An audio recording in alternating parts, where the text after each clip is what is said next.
नमस्कार मित्रों, आज युग चिंतन में महानता का राजमार्ग। बाहर हम जो कुछ भी करें वह अपने आंतरिक जीवन को सरल बनाने की दृष्टि से ही होना चाहिए। कम कामना, कम संसाधनों के साथ चलने को इसलिए कहा गया है क्योंकि इनमें आत्मिक प्रगति की अधिक सुविधा रहती है। इसलिए कहते हैं कि बोझा इतना न उठाओ कि आसानी से छोड़ न सको। कहने का तात्पर्य है कि जिस जीवन को हम जी रहे हैं वह दीर्घकाल में एक सुव्यवस्थित रीति नीति से बीतना चाहिए। इसका उपाय है आवश्यक को स्वीकारना तथा जो अनावश्यक लगे उसे त्यागते जाना। जीवन का यही सिद्धांत है कि हम अमर होने के लिए पैदा हुए हैं। इसलिए पहले देख लीजिए कि जिन चीज़ों से संबंध जोड़ रखा है वे अमरता दिलाने वाली है भी कि नहीं। जिसका एकत्व बोध जागृत हो चुका हो, जिसने अपने आप को भीतर विराजित परमात्मा को सौंप दिया हो, वह व्यक्ति कभी हीन चरित्र एवं पाप कुंठित नहीं हो सकता।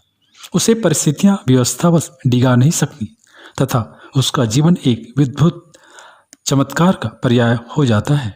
इस अवस्था में कोई भी कार्य किया जाए वह सच्चा एवं दीर्घकाल में उन्नति देने वाला होता है। एक सुव्यवस्थित जीवन क्रम के लिए आवश्यक है कि कार्य ऐसे अपनाएं जो आंतरिक जीवन में सफलता एवं बाह्य जीवन में उन्नति का पथ प्रशस्त करें।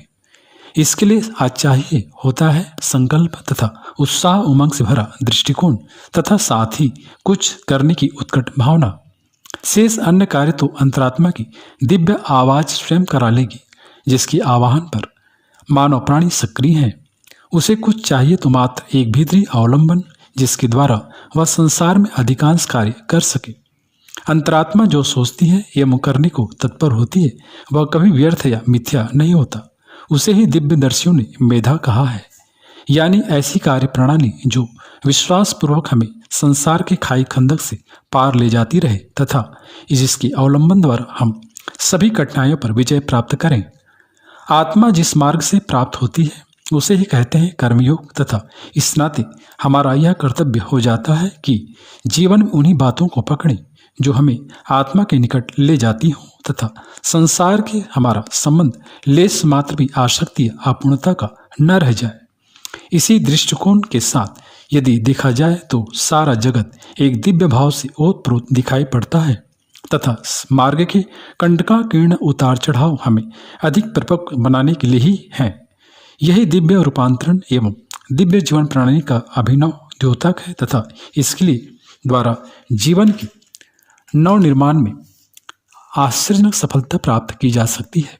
इस दृष्टि से सोचा जाए तो कार्य वही किए जाए जो आंतरिक जीवन को सुदृढ़ और मजबूत बनाते हों, जिनसे आत्मविकास को प्राप्त करती हों तथा जीवन निखरता हो।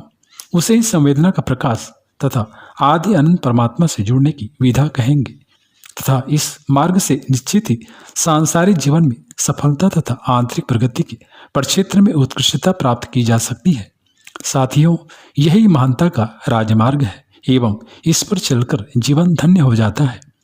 जिस प्रक्रिया को अपनाकर जीवन सुधरता हो वही अध्यात्म है तथा इस दृष्टि से जीवन में करने योग्य वही है जो आत्मा को जगाए, दूसरों के कल्याण में नियोजित हो तथा स्वयं के परिष्कार से संबंधित